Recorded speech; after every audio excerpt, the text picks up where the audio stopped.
सतनाम साक्षी, जैसी दृष्टि वैसी सृष्टि। मन में अगर भूत का बैर होगा तो जंगल में तो क्या, घर में भी भूत दिखाई देगा, स्वप्न में भी भूत दिखाई देगा। किसी को रस्सी सांप दिखाई देती है तो तुलसीदास जी को सांप भी रस्सी दिखाई दिया। मनुष्य के मन में जैसे भाव होते हैं, यह संसार उसे वैसे ही दिखाई देता है। सतनाम साक्षी परमात्म चिंतन, जैसी दृष्टि वैसी सृष्टि। आत्मा अरूप है, निराकार है। उसी निराकार का साकार रूप यह सृष्टि है। आकार बनते हैं, बिगड़ते हैं, परंतु मूल तत्व वही रहता है। स्वर्ण से भी विभिन्न आभूषण बनते हैं, बिगड़ते हैं, उन्हें गलाकर पुनः फिर विभिन्न आभूषण बनते हैं, किंतु मूल तत्व स्वर्ण वही रहता है। तो जो बनते हैं, बिगड़ते हैं, वे अनित्य हैं, शाश्वत नहीं। शाश्वत वही चैतन्य आत्म तत्व है। परम पूजनीय सद्गुरु टेहम जी महाराज भी अपने अमृतमयी वाणी में कहते हैं, आकाश जी जो अंदर बाहर स्थित आना डोले तो साखी जो न व्योको साखी साक्षी अचल अनुपति। तो वह आत्म तत्व अचल है, अनूप है। वह आत्म तत्व अखंड है, अरूप है। पर मनुष्य के मन में जैसे भाव होते हैं, उसे सृष्टि वैसी ही दिखाई देती है। जैसे रस्सी में कल्पित सर्प भासता है तो रस्सी सर्प दिखाई देती है, किंतु है वह रस्सी। केवल मनोदृष्टि से ही हम, क्योंकि मन में एहसास हो रहा है कि वह सर्प है, कि मनोदृष्टि से ही सर्प के समान दिखाई पड़ रही है। जैसी है वैसा ज्ञान नहीं है। ज्ञान होते ही उसमें से सर्प गायब। रस्सी तो जैसी है वैसी ही है, पर मन स्थिति बदल गई। मन में अगर भूत का भय होगा तो जंगल में तो क्या, घर में भी भूत दिखाई देगा, स्वप्न में भी भूत दिखाई देगा। सुखी आदमी को अपना घर अच्छा लगता है तो दुखी आदमी को वही घर खाने को दौड़ता है। किसी को रस्सी सांप दिखाई देती है तो तुलसीदास जी को सांप भी रस्सी दिखाई दिया। यह सब मनुष्य की दृष्टि है, उसे देखने का ढंग है। उसकी जैसी मानसिक स्थिति होगी वैसी ही सृष्टि दिखाई देगी। सद्गुरु टेहम महाराज की अमृतवाणी शांति के दोहे में हम देखें तो बुरा भला निज भाव ही सबको सुख दुख देत, कहे टेहू दे और नहीं फलत भाव का खेत। तो यह दोष परमात्मा की सृष्टि का नहीं, मनुष्य की मनोदृष्टि का है। इसी तरह ज्ञानी और अज्ञानी की अपनी अपनी दृष्टि होती है। यह संसार ना तो किसी को सुख देता है, ना ही किसी को दुख देता है। यह हमारे ऊपर है कि हम उसका उपयोग कैसे करते हैं। भ्रांति के कारण रस्सी में सर्प दिखता है और भ्रांति के कारण ही सुख दुख दिखता है। और भ्रांति क्या है? भ्रांति है अज्ञान। अज्ञान के कारण ही वास्तविक स्वरूप का ज्ञान नहीं होता। अर्थात जैसे ही रोशनी से रस्सी का ज्ञान हुआ, भ्रांति मिटी कि यह सर्प नहीं है, अब हम डरेंगे नहीं। इसी तरह जब ज्ञान चक्षु से संसार को देखेंगे तो सुख दुख संसार में नहीं, हमारे मन में होता है। मन से ही बंधन और मन से ही मुक्ति। हम मन को अध्यात्म का संदेश दें, वैदिक संदेश दें कि हे मेरे मन, तुम तो ज्योत स्वरूप हो, तुम में सुख दुख कहाँ से आया?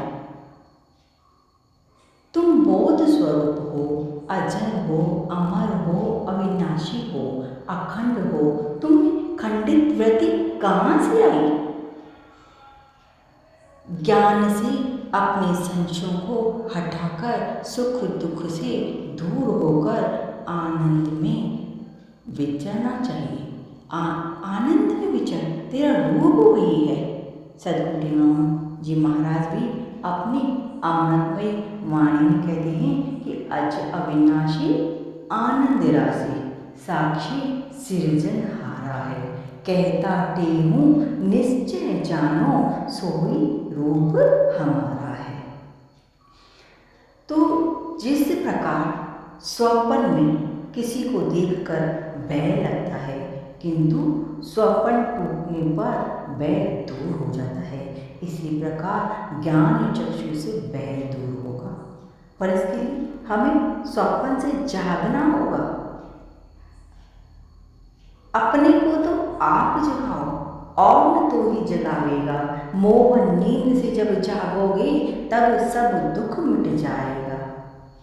निज आत्म का दर्शन करके परम शांति को पाएगा। तो सदगुरु महाराज अपनी अमृत वाणी में कह रहे हैं कि दुख से मुक्ति चाहते हैं तो आत्मा का स्वरूप समझना होगा। जब स्वरूप का बोध होगा कि आत्मा आनंद स्वरूप है, जब तक इसका बोध नहीं होगा तब तक हमारा मन अशांत और सुखी दुखी होता रहेगा। अगर हम सोचें कि मकान, पुत्र, शादियाँ, भौतिक संपत्तियाँ, इन सब से हम सुखी हो जाएंगे, अब यह सुख मिल जाए तो सुखी हो जाएं, वह सुख मिल जाए तो सुखी हो जाएं, फला सुख मिल जाए तो सुखी हो जाएं, तो यह केवल भ्रम है। संसार के सुखों से कोई पूर्ण सुखी नहीं होता। पहले के ज़माने में इतने सुख नहीं थे, पर आज समाज में इतने भौतिक सुख हैं, इतने भौतिक सुख हैं, पर क्या समाज सुखी है? शांति है? जितनी वस्तुएं बढ़ी उतनी आवश्यकताएं बढ़ गई, जितनी साधन की सामग्रियां बढ़ती गई उतनी लोगों की चिंताएं बढ़ गई। हमने सोचा इसके बाद आनंद लेंगे, उसके बाद आनंद लेंगे, तो क्या आनंद लिया? क्योंकि वस्तुओं में, भौतिक समृद्धि में सुख नहीं है। अविद्या से ही वासता, यह जग नाना रूप, ब्रह्म विद्या से वासता, तेनु ब्रह्म स्वरूप। जाकी आत्म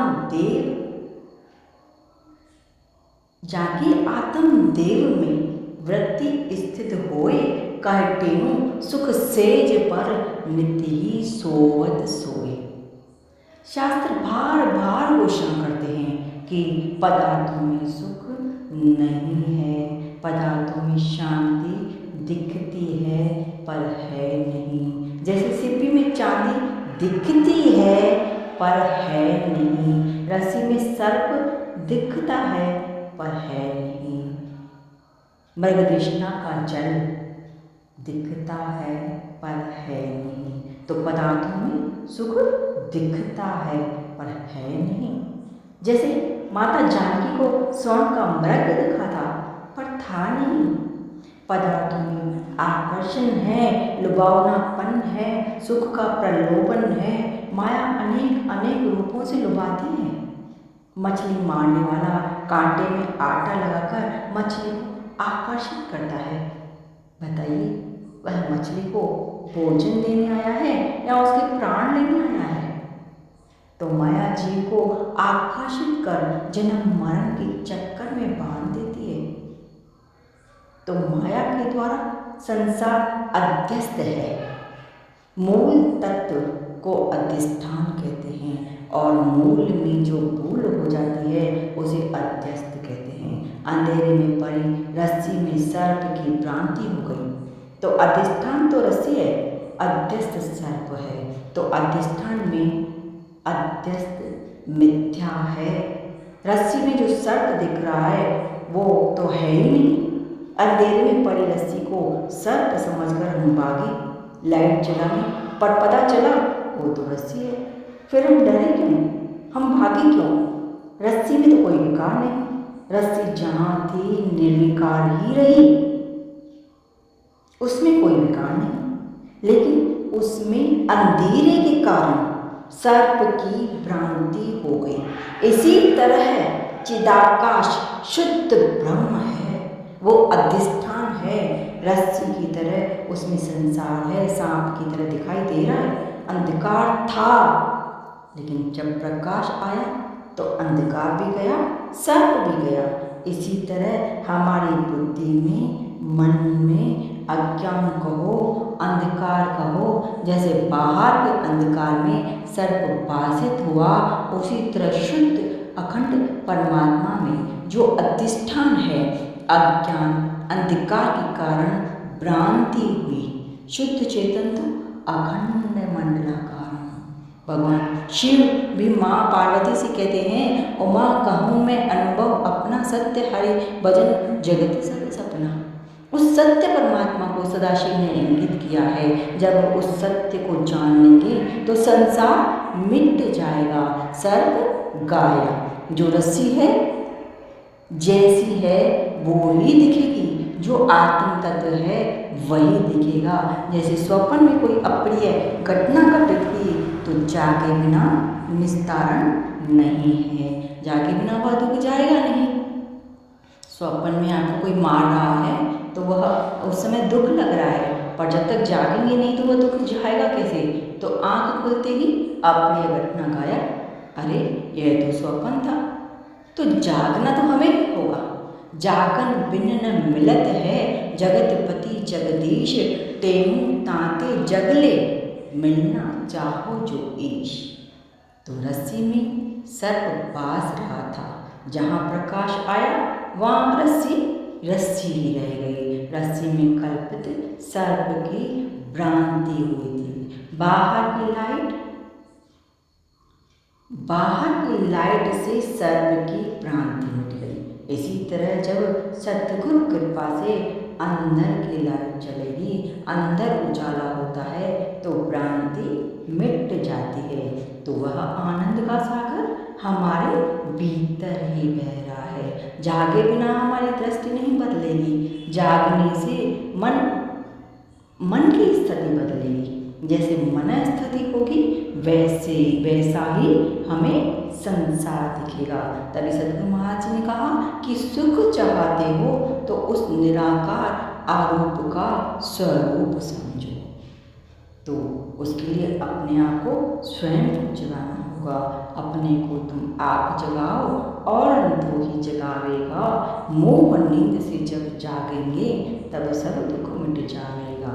निज आत्म का दर्शन करके परम शांति को पावेगा। कहते हूँ सब भेद हरे तुम ब्रह्म माहि समावे।